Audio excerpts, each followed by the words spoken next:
Hello, everybody. Welcome back to another episode on mental health. Today, we have Aditi Gupta joining in. So, Aditi is a writer and an activist and a mental health advocate. Thank you, Aditi. I'm just grateful to have you here. Thank you, Lakshit, for inviting me to your podcast, and I'm very grateful for the opportunity. Yeah, it's my pleasure to have you.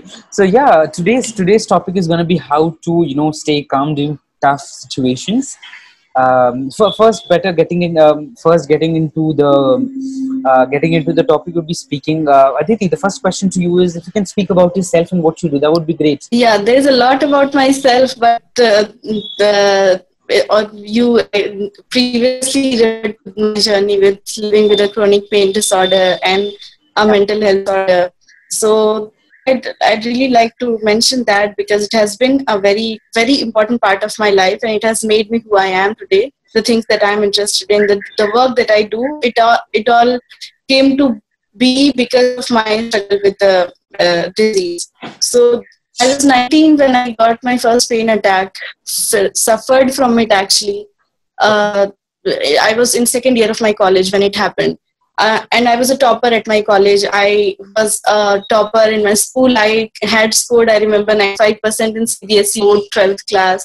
So, and I was studied at a very reputed college, and all of that was, like the Indian, the proper, Indian aim in a girl wanting to reach somewhere. It was all going smooth until it had the day. So since that day, I have been off track from chasing something that everybody else is chasing, and my journey has taught me uh, a lot about other people's struggle, a lot about patience, a lot about pain, a lot about what we go through, like all of us go through, not just pain, but the struggles of life. It has taught me a lot in so little time, and that's that has been really very um, hell of a journey, and I'm very grateful for it. Yeah. Yeah, true. Yeah, so coming back to the mental health thing. So, first question to you is, what does mental health really means to you? Mental health means what health means to everybody else. So mental health is a very, very important part of our health. We often look at it as if it's a separate stream, as if it's just a part, but it's actually as important as physical health, and both of these are as important as emotional health. But for a very long time, because of taboos, because of not enough research done on it, mental health was had a backseat when physicians and doctors, like even till date in India, when I go to doctors, other doctors who are not from the main mental health professional, they are, they don't have a clue about it. They were, I think one of my doctor friends told me that there is only one small course that they have to do, normal doctors from other specializations, about mental health. So that is mental health, like physical health. It's exactly that. Tell me. Yeah, okay, thank you very much for that definition. Thank you very much. So, yeah, as I mentioned already, we are going to speak how to stay calm during tough situations. So, yeah, if you can speak about how can we be calm, how can we keep ourselves, mentally strong in tough situations, how can we keep ourselves relaxed in tough situations? Yeah, so actually that is an umbrella question. There are a lot of things that come under when you talk about tough situations. There are many kinds of tough situations. There are things that you can do something about, and then there are things that you cannot do something about.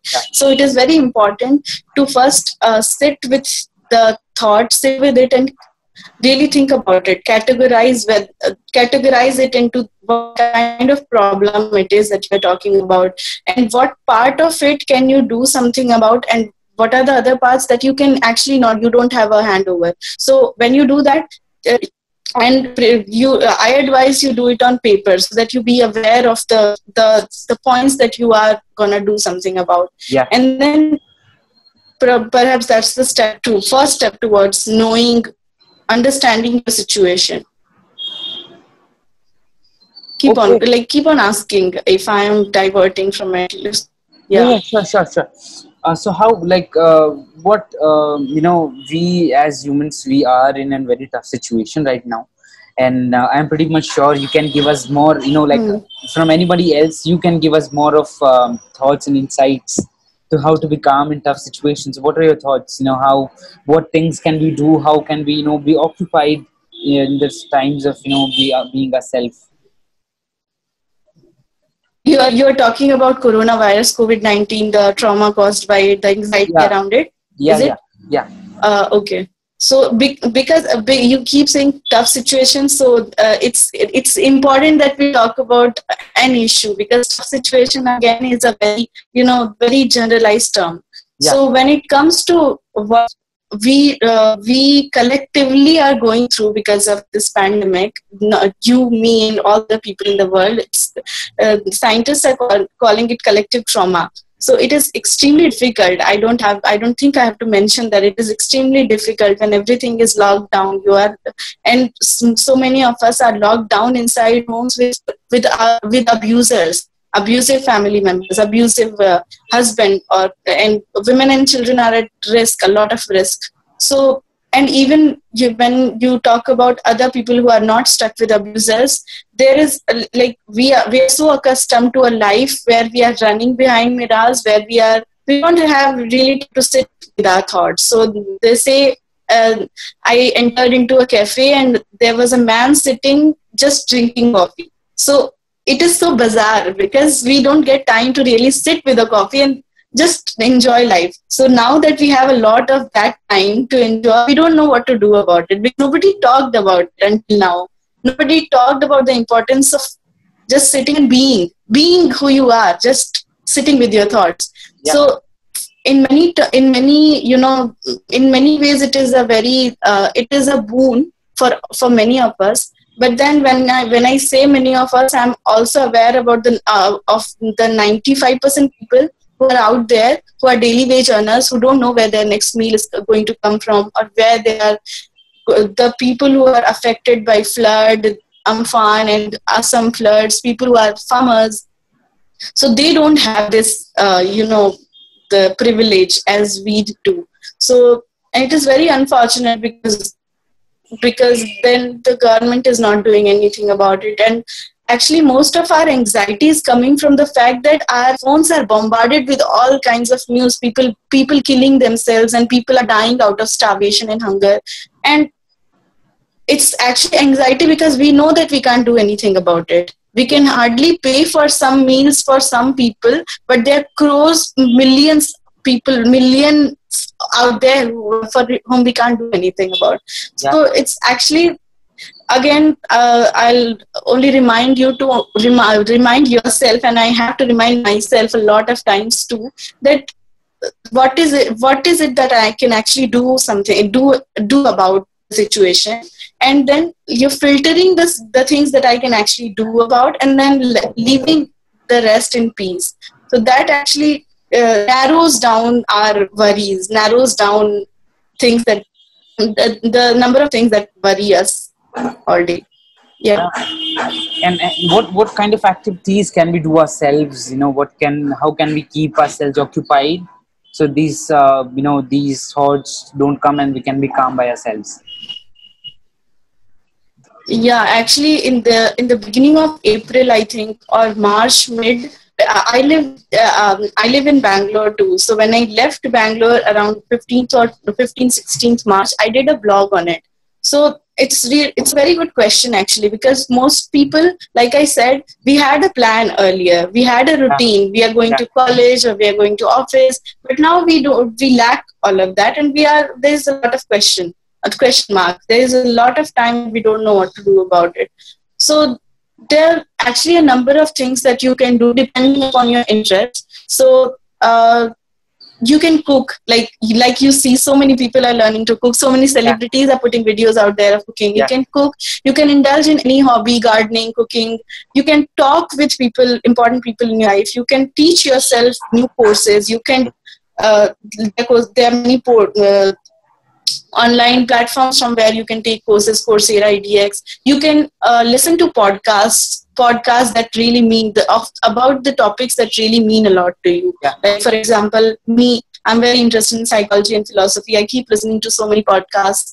So podcasts are a really good way to keep keep learning while doing nothing.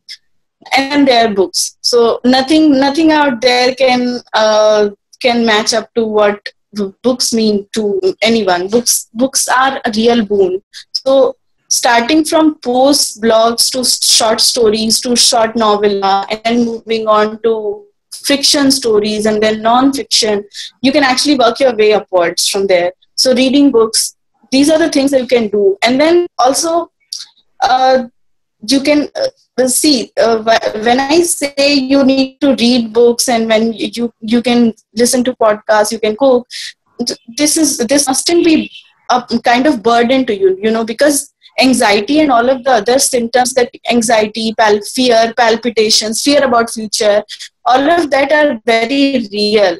So me saying all of it and you are talking all of it should not undermine that the burden of that. So only when we feel we are up to it, only we see that there is a window of possibility where we can sit and work on ourselves, we should. Losing weight, I am going to talk about exercise and meditation, but it mustn't be burden. It must only be because we want to do it, not because we are fat and society doesn't accept us, or because yoga is a good thing to do. So these are few things that you can really do. Okay, yeah, wonderful. Yeah. So yeah, last question. Would you like to speak about something or a message or anything you want to give? You can just do that now. Yeah, so there are many things that I would like to talk about, but there's one important thing that I think everybody needs to know, and very few of us know: the importance of emotions in our life. We talk about mental health. We are talking about mental health. Celebrities are talking about it. Doctors are talking about it. And I'm really happy that it is happening. But then emotional health is something that no one is talking about. No one knows. Even, like when I say no one, even I did not know a couple months back the importance of emotional health. There are 3 kinds of health. We talk about physical and mental. We don't talk about emotional health. So I learned it the harder way, the importance of emotions and how we can tame and harbor it to our own use, and why they are important. Yeah. So there is this very famous book called Asking for Help by Kevin Braddock. So he talks in the book, it's kind of a memoir. He talks about his journey with depression and anxiety. And there is, to borrow a line from the book, he said, if we were not able to feel sadness, we would burst out of the pain. So these emotions are there for a purpose.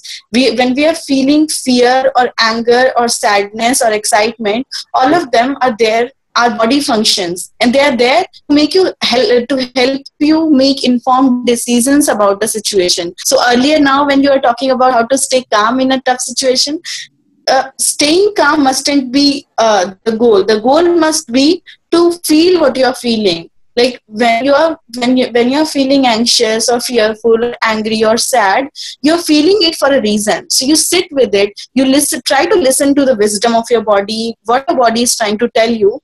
And more often than not, it happens that you understand where it's rooting out from. So, curing the root problem, that way, when you sit with your emotions, you understand what is the problem. The problem can be as mundane as somebody said something to you that is bothering you subconsciously.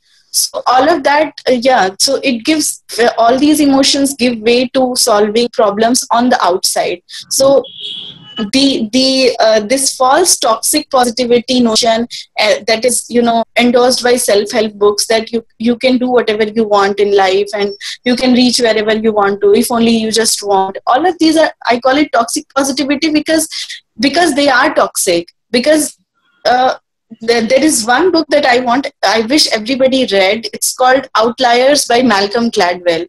So in the book, he takes stories of Bill Gates, Steve Jobs, and the like of them, and he comes to the conclusion that they are the way they could be as successful as they are now because of so many factors that played role. It's not just our will that is needed. There's so many factors, our privileges, whether we were we were able to easily achieve education as simple and as mundane things as that. So I want everybody out there who is listening to this podcast, who is watching us, to know that they are the way they are for a reason. To be kind to themselves and not. There are enough people, pointing fingers at them. There are enough people judging them. It's so, spare that for yourself. Sit with your thoughts. Be kind to yourself and know that you are feeling the way you are feeling because of some reasons. And whatever you have on plate, whether it's a struggle, like for me, I was devastated when I was told in the doctor's room at the age of 19 that I have an illness which is not ever going to go away. And like I said, I was a topper all my life. It was devastating to me. But then what I am today, I couldn't ever have become that had it not been for the struggle that I've been through. So it's important to remember that sometimes you have to go through shit in order to become something great. So remind also of the process of metamorphizing into a butterfly from a caterpillar. So but when I say this, I also know that you have to be kind to yourself when you are going through the struggle. It's not easy. The struggle is not at all easy. You take help. You talk about your suppressed emotions to your mentor, to your friends out there. And if there's no one, go to a therapist. So for people who are there in Bangalore and anywhere else actually, for people who are in Bangalore, you can go to Nimhans. Nimhans is a beautiful, it's the best mental health hospital in Asia and there are best doctors there. I take treatment from there. So sit with a therapist. A therapist can help, untangle your problems in your life. It's in a very good manner. So I still am in therapy and I'm very grateful to have, a therapist in my life. So remember and make sure that you are talking about your emotions, talk about your problems with someone who really supports you and understands you. Support system plays a very, very important role. And when you are at ease with yourself, when you are, when the inner chaos, inner trouble, inner turmoil is at, a little straightened, a little solved, you can do all these things that we were talking about: podcasts, listening, doing courses, listening, and working on yourself, providing information that is nutritious to your brain and body, and growing. So you can do growing when you grow from inwardly, when you grow from the inside. So just that, be very kind to yourself. You are beautiful the way you are, whichever skin complexion you have, whatever your weight is, whatever your degree is, whether you can speak in English or not, whether you can speak of different languages or not, that doesn't matter. You are beautiful the way you are and you deserve love. That is my message.